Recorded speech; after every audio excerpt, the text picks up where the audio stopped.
Hey, good day, everybody. This is Mike Leibovitz, host of On the Fly Wi-Fi. Welcome to 2015. Very exciting episode that we have today. Certainly a number of things that we want to speak about, but first and foremost, let me introduce our guest, Hemant Chaskar of Airtight Networks, Doctor, if I'm not mistaken. Welcome to today's episode. Why don't you give us a brief introduction about yourself and your experiences and why you love Wi-Fi? Hey, thanks, Mike. Really excited to be on the show today. No, great topic. Start of the new year. Great time. So, briefly, about myself. I'm Hemant Chaskar. I work for Airtight Networks, and I have been working on Wi-Fi for 10 years now at Airtight. And if you ask me what I do, well, I did product design, engineering, research, technical marketing, business development, basically everything that a startup guy has to do to get it to sustenance and growth, right? So, it was interesting journey to have this broad kind of experience. And before that, I was working for Nokia. Those were the good days, right? On 3G networks, I was in the IETF working on mobile protocols. And because you mentioned doctor, so that people don't think I'm a medical doctor, my educational background is I did my PhD in electrical engineering, and my major always has been, networking, communications, wireless. So really passionate about this field. Yes, I know certainly a number of people in the wireless LAN industry look at you as a noted expert. Some say, hey, probably, probably one of the smartest guys in the wireless LAN. That's more flattering, but I know there are many smart guys in our field. So there are, and it's a great field, and it's still, amazing enough. It's still a burgeoning field, right? There's a tremendous amount of innovations and interesting things that people are talking about with respect to Wi-Fi. It seems like, the year 2015, I probably would have said the same thing at the beginning of last year, but, 2015, bigger and better. 802.11ac is a fairly de facto protocol and almost, becoming the standard everywhere that you go. Wave 2 coming, later, maybe mid to late year for the enterprise. A lot of stuff in terms of IoT, all sorts of amazing things, and I guess, when I start to think about 2015, scale certainly comes up as probably one of the first elements, I think, of consideration. What's your thoughts around, scale and the things that we need to think about this upcoming year? Yeah, I mean, you just hit it on the nail, right? It just gets better by the year. So let's see what is coming this year. And when you talk about scale, right, I really want to talk in terms of scalability, and I will explain why, right? Scalability is kind of, in my mind, a bigger concept than just scale, because scale just kind of has a connotation of size, right? Sure. So when you talk about scalability, in Wi-Fi, we always talked about scalability at the edge, right? Very important things. Speeds you mentioned, more clients on the AP, high density stuff, right? All good stuff. And that is all important and will continue to be important in 2015. But something else I'm seeing now, sensing in the market, and that's kind of scalability behind the edge, if you will, right? So this talk, I think there'll be a lot more talk about scalability behind the edge, and when I say behind the edge, I am contrasting it to scalability at the AP, which is scalability at the edge, right? And I can go on and explain what a scalability behind the edge means, right? Sure, please. Yeah, please do. Yeah, so again, I mean, I look at it as a quantitative aspect and a qualitative aspect, right, for the scalability. The quantitative, obviously, it's about size, right, number of APs. And you look at, the Wi-Fi mainstream vertical till last year, or even into this year, it's kind of enterprise, right? Enterprise Wi-Fi. And when we say large enterprise networks, what are we looking at? Up to few thousand APs, right? Under single management. Yep. So that was kind of our, concept of scale in the enterprise vertical in the Wi-Fi deployment. Maybe, 5,000, 10,000 max, right?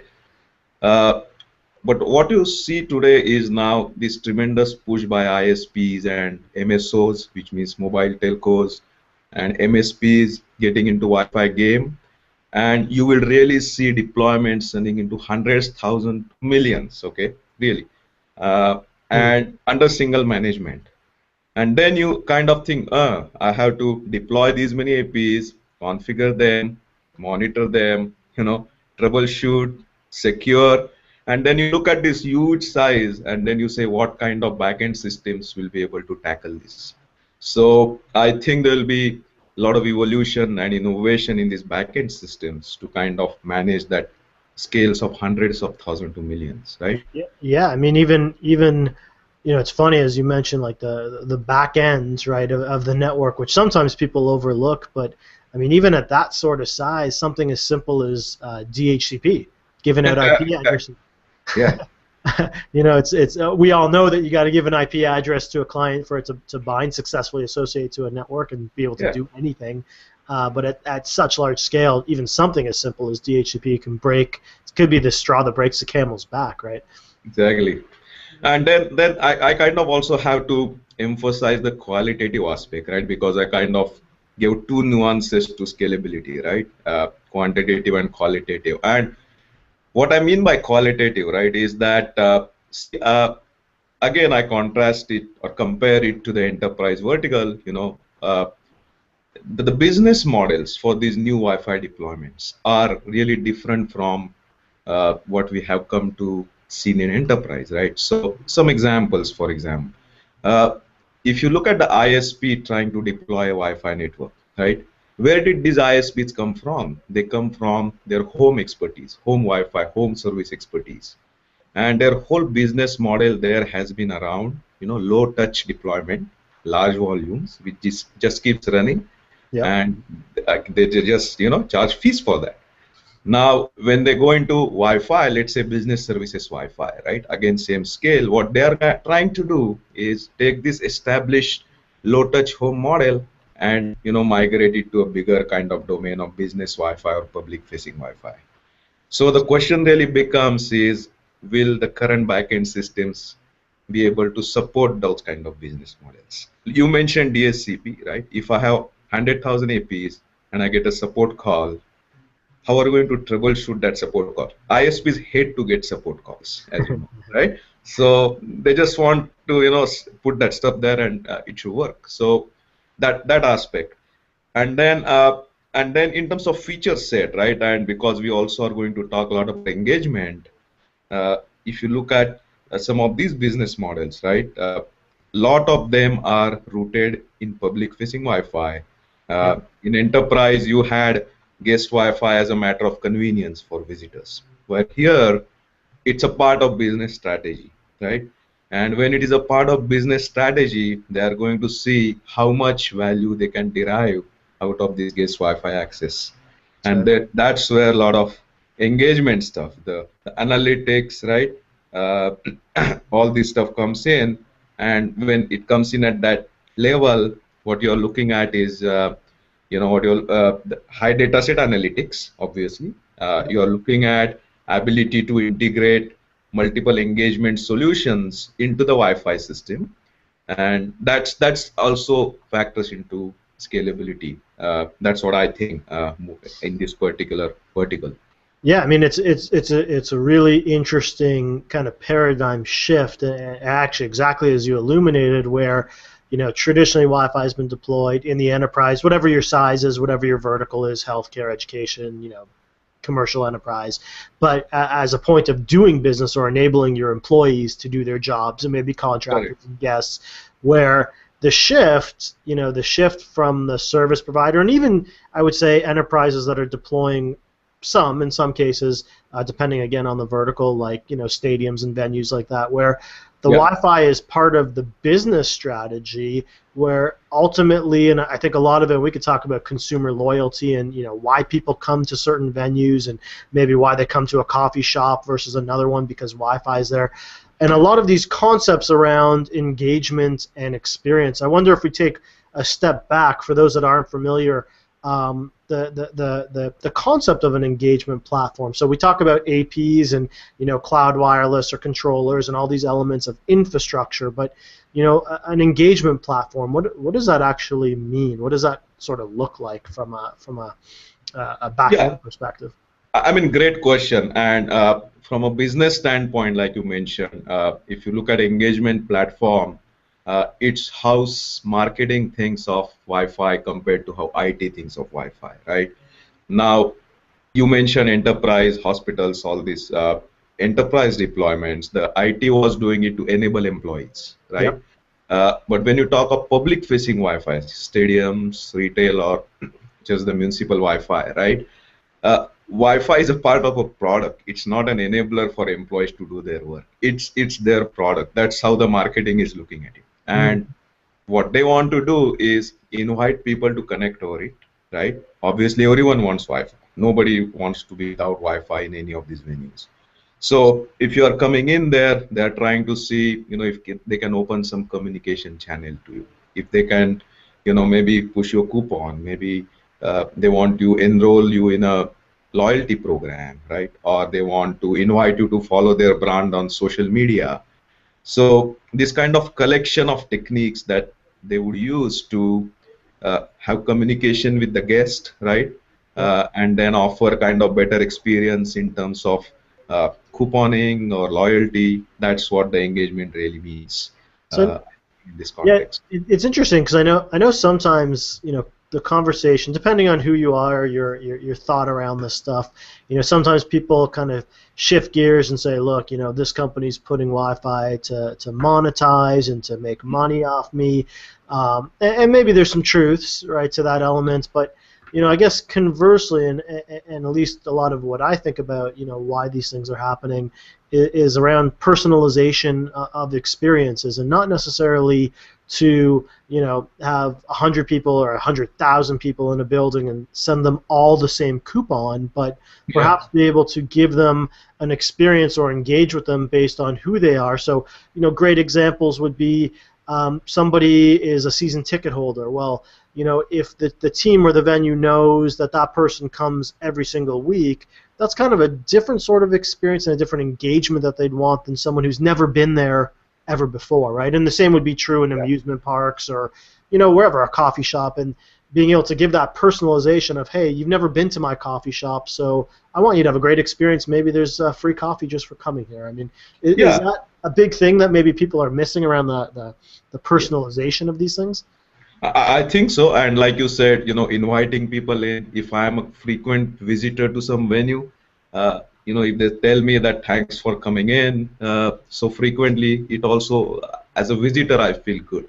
So personalization aspect really important, and the engagement channel opens that ability to have personalization, because unless I have some handle to communicate with a person, right? It could be email, the social media, anything, and a user is willing to kind of give it to me for communication. So that's very important, right? So the opt-in part is very important here. Sure. And everybody should do the right workflow there. So within those permission limits, if you can do this engagement, I think it's a very positive thing. As long as it stays within acceptable, what I call quid pro quo, that okay, I'm fine with whatever they're telling me, I'm deriving some value, but they're not causing me a lot of nuisance from this, or that they're not violating my privacy. So if that I'm convinced about a specific brand, then yes, then I give my coordinates to them to reach out to me. Right. So we know that every wireless experience, if you will, has a start and a finish, right? At some point you disassociate from the network, but you got to get people on the network. First and foremost, a good or bad experience typically hinges on how easy is it to get on the network, and then the next question is how well does the network work and all the rest of it. But when we think about onboarding, we still use the term BYOD, bring your own device, and onboarding and provisioning. A lot of people look at these types of public venues in terms of captive portals, and maybe we talk a little bit about captive portals and whether there's a future for them, and maybe even touch on a little bit of this, I would still say somewhat nascent technology around Hotspot 2.0 that's starting to come up as well.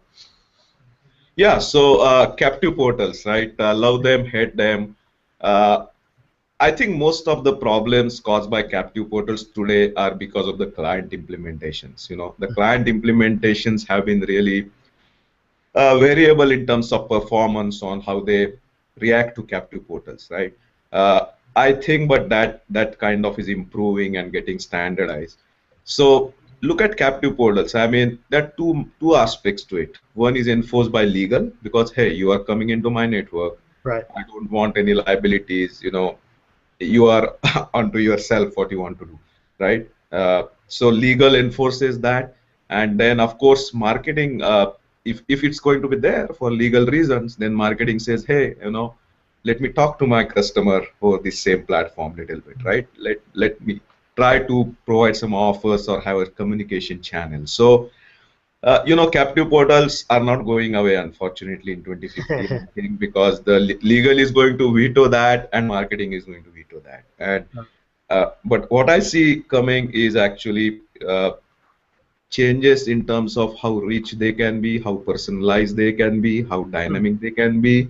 Like if you are a frequent visitor to the stadium, you might see a different content on a captive portal compared to someone who is coming first time, right? So I actually see uh, people building platforms or tools to make these captive portal pages dynamic based on context, right? Yeah, that's actually really interesting. You know, when you talk about the engagement and the experience, I mean, that's an interesting a thought. Actually, is just even from the portal perspective that if you know this individual has been in your building, hi, welcome back, thanks for Yeah. coming, versus, hey, welcome to our venue. Here's a map or here's a coupon. It could even start as the engagement could start even right on that landing portal page, not just a terms and conditions, right? Yeah, it could be for visitors, it could be your organization's news of the day. I have even seen people talking of captive portals in education where when kids log in, they see content which is going to be taught to them that day or Huh. a video that they need to watch before starting a class. So, I mean, again, it's a tool. People can use it different ways, right? But very interesting thing is you mentioned Hotspot 2.0. And Yes. people look at Hotspot 2.0, it's great technology, as a way to get rid of captive portals, right? Because yes, I mean you want seamless mobility with Hotspot 2.0. If you are thrown captive port, if you are shown captive portal whenever you change AP or a change, you know, get offloaded from cellular to wireless, that's not desirable. But I have bad news for you that it's not going away even with Hotspot 2.0. It's actually coming back in a different form, and I will explain that, right? Okay. So in 2015, you will see this concept of in-browser ad or in-browser message notification, I call it. Doesn't have to be ad, it can be any message. So what Right. it allows you to do is it allows you to overlay kind of a content, right? Or even apps on users' HTTP browsing sessions. And still a lot of internet is HTTP today, right? It doesn't work on HTTPS, but now, if you look at that, that's a new communication channel. It's like captive portal many times during your connection, right? So it's coming, and if you look at it, it's not easy to implement because if you look at how complex today's web pages are, right?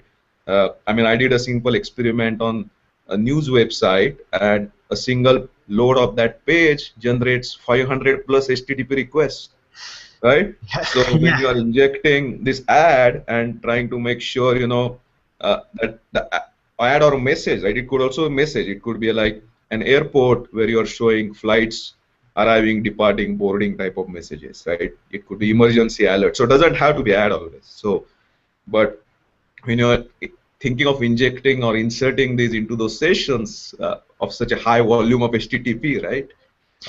The scalability aspect is really challenging. But I know that it's being tackled and the systems are available today to do this, right, on a large scale.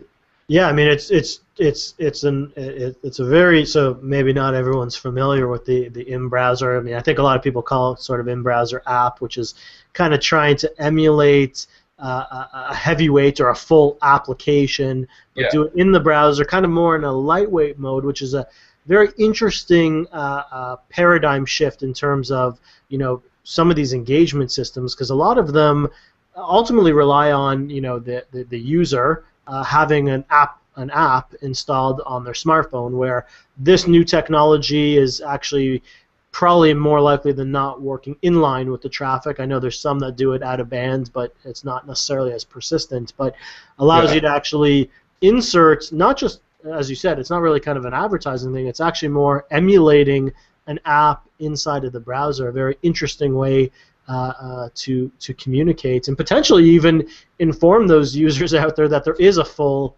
app that could be downloaded, because a lot of times people don't know that apps exist for a particular venue or a library or a coffee shop. They just might not know it exists, and their experience might be shot right from the get-go. And I mean, it could also be just messages, right? It could be messages about offers, the information, right. And then of course people say that, oh, it's intrusive, right? It's intrusive. And then the point is, let's say if you go to watch NHL game, right? There are ads around the ring, right? So you look at them, but you know where to focus on. The action is in the middle of the ring, right? And then it's same, right? You are still working on what you're working, and messages are being shown, overlaid, right? Which you can remove right away, or they dissolve by themselves. So people kind of get used to kind of filter what they want to see and what they don't. And this I mean, the level of intrusion, right? The sensitivity of sensitivity to intrusiveness is also, I think, largely dependent on market vertical, is dependent on geography, culture. So really, when I talk about intrusiveness, 2015 would kind of show us where that boundary exists in different market verticals. I use hockey example. If you compare NHL with Spengler Club, right? Yeah. NHL doesn't show any messages or ads on players' helmets or costumes. Go to Spengler Club, and they're on their costumes, helmets, everywhere. So it differs from market to market and geography to geography also. Well, it's interesting, and actually you raise a really good point. We'll shift a little bit from the onboarding and the in-app stuff in just a second, because there's more interesting stuff to talk about. But I think, as you say, when you talk about things being intrusive, I think that probably what we'll see more and more over 2015. We talk about marketing and businesses. I mean, it's more than just an IT function that's happening here, but I predict, or I get the sense that things will come closer and closer together, where the value that's being provided to fans or whether in any vertical, right, wherever you are, that the value that you're actually giving to these individuals on their smartphone kind of outweighs maybe the intrusiveness of doing so. So give me things that engage with me. Maybe it's I can win that quarterback's helmet at the end of the game because I'm part of this, or all sorts of creative things that people are coming up with to sort of add value, and not just say, here's $2 off a coffee or a beer, right? Or if you're waiting at the airport and the trivia is running, 10 questions, trivia, you answer them. If you answered it right, you get a prize right there at the airport. So there are various ways, you're sitting there doing nothing. It might be interesting to just play a trivia game, right? Right, and like you said, I mean, when you can engage people, I mean, ultimately you start building loyalty. So, if one airline started these sorts of games where, hey, maybe whoever wins the trivia contest 20 minutes before the flight gets put into a premium economy, or maybe even business class, a business class seat. I mean, but when some value is being derived, people will sit there and say, I need to be on the Wi-Fi and I need to be using air carrier XYZ's app. I want to fly on that carrier because I've got a chance of winning a first class seat just by sitting at the gate and doing some trivia with other people. Interesting. So many interesting ideas, and I've heard a whole bunch of them. You have to stay within the right boundaries. That's the key. And if you cross it, you will turn off your audience. If you stay within those limits, you can derive value out of it. So why don't we talk quickly, because we talked about getting people on the network, and really we've talked about how big the network's and supporting. We talked about getting people on the network, portals and hotspot. Talked a little bit about what happens when you're on the network in terms of engagement and some interesting things in browser apps. What about some alternate technologies that people, the hot topic right now, everyone's talking about beacons or quote-unquote iBeacons, that seems to have been popularized now as the kind of de facto, which, of course, when we talked about BLE or Bluetooth Low Energy, it's not necessarily just iBeacons that are out there. But what's your thought in terms of the integration of other types of protocols and services that are coming to help increase and enhance these experiences? Yeah, I mean that's great thought. It's not just Wi-Fi, but so many other stuff coming up. I mean, we saw iBeacon kind of emerge very prominently last year. This year we will see a lot of, I think, beachhead kind of deployments of iBeacon, right? So it's kind of still nascent, but this year we should see some beachhead deployments.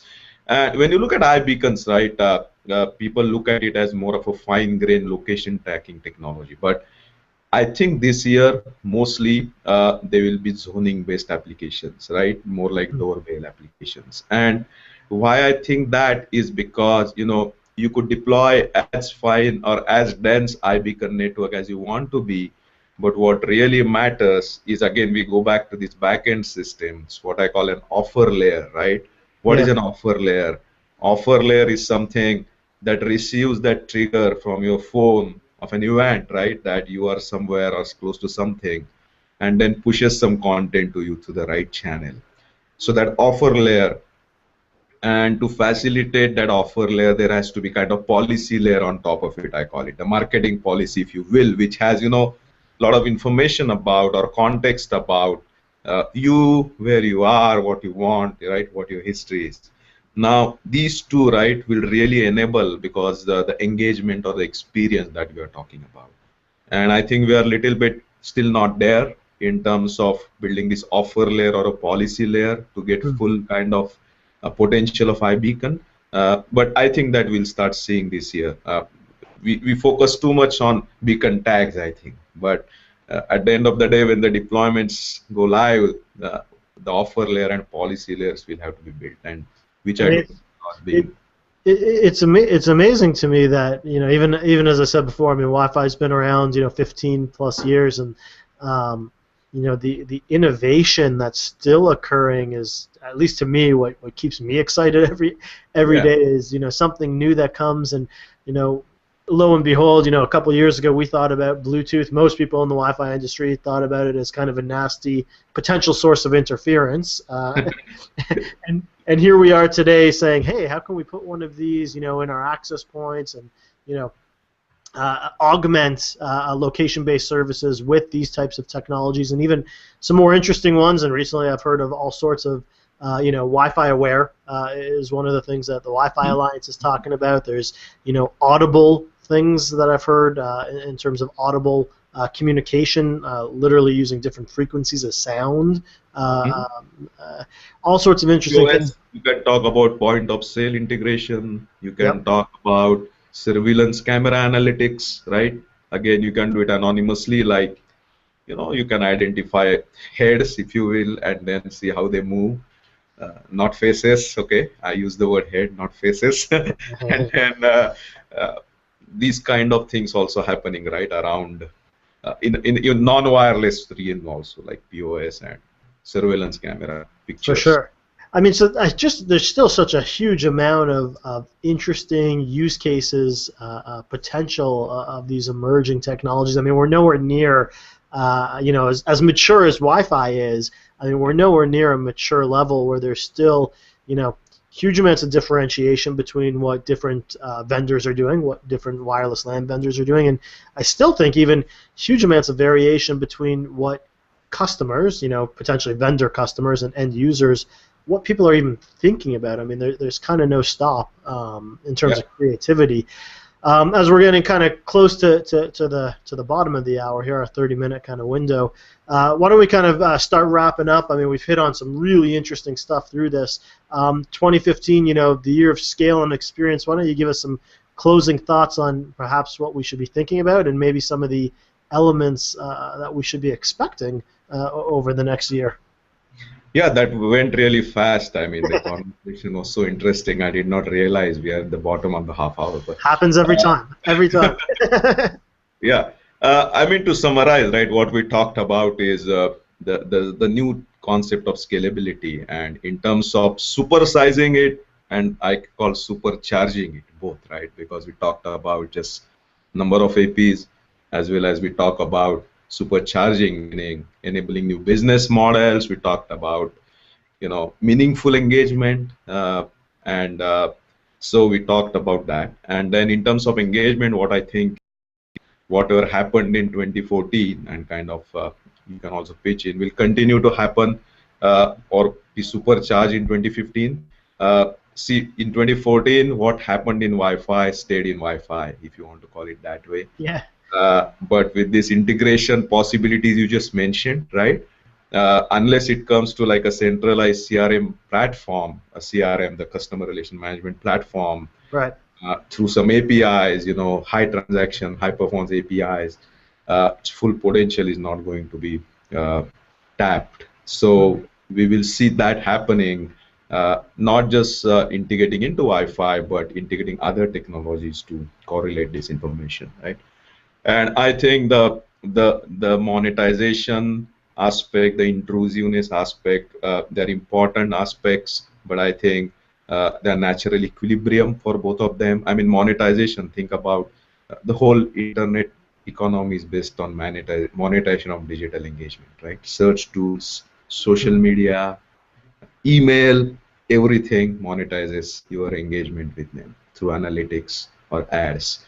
And that way, if you look at Wi-Fi as an extension of it, it's natural that that's going to happen. And it's a market economy argument. I'm not talking about any specific opinion, but it's just how market economy happens, right? And intrusiveness, we talked about hitting the right boundary so that, or right balance between engagement and intrusiveness, so that you are within, acceptable limits, make it enjoyable. Well, any kind of push notification is always nuisance, based on what you push. Is it relevant to you, right? Does it interest you? That can be made non-intrusive. And privacy, yeah. So with all this happening, right, privacy is an important aspect. And privacy is not opinion. Privacy is requirement, right? Monetization and intrusiveness is an opinion. Privacy is a requirement. And then what do we do about privacy, right? And the point here is that, see, anytime information is digitized, and you might agree with me on this, and put in the network, it has issues with privacy, right? As soon as you digitize and put in the network, any type of information. And from that perspective, Wi-Fi is no different, right? So what do we do? I mean, what we should do, I guess, is draw kind of cues from these other verticals, right, or other digitization technologies, what they are doing to maintain privacy. And I think it finally comes down to chaining of controls, right? What controls? There's a user control, and the opt-in is something that we commonly see in the form of user control. But there could be other stuff like, agreements and contracts and disclaimers. And, if people don't read it, I mean, that's how it works. If you don't read it, then you agree to it, right? I mean, that happens everywhere. And then there are some controls in the kind of infrastructure as well as the tools themselves. Like Facebook is tightening big time, what information you can ask about the user from Facebook. I mean, if you look at how difficult it is to get a Facebook app ratified now, if you have tried recently, it's very, very difficult. You have to submit your privacy policy. They look at why you use it for. So they are tightening, right? And then infrastructure vendors could tighten, like a Wi-Fi captive portal server, right? It can put controls on what information can be shared about your followers. It's possible because the OAuth mechanism that all these guys use allows doing that.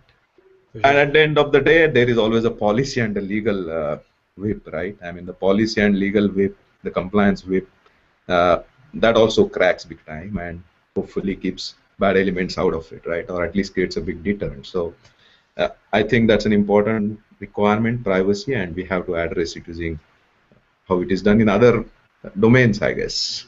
Gotcha. Yeah, I mean, it's amazing again, when we think about all these pieces of technology that are coming together, and even layer 8, as some people might say, policies and security and certainly privacy is a right, and as you said, it's not an opinion. I like that quite a lot. It's a requirement. It's a requirement, not an opinion.